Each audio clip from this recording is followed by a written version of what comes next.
लालची लोमड़ी की कहानी में यह है कि एक बार की बात है, एक जंगल में एक चालाक लोमड़ी रहा करती थी।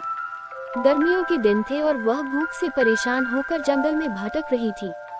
बहुत देर जंगल में भटकने के बाद लोमड़ी को एक खरगोश मिला, लेकिन खरगोश मिलने के बाद लोमड़ी ने खरगोश को खाने की बजाय उसे छोड़ दिया, क्योंकि वह इतना छोटा था कि उसे खाने से लोमड़ी का पेट कहाँ भरने वाला था।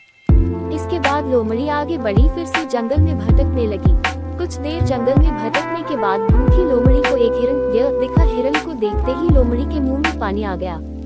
लोमड़ी हिरन को पकड़ने के लिए उसके पीछे दौड़ने लगी। लोमड़ी ने अपनी पूरी ताकत से हिरन का पीछा किया, पर हिरन लोमड़ी की पकड़ में नहीं आया।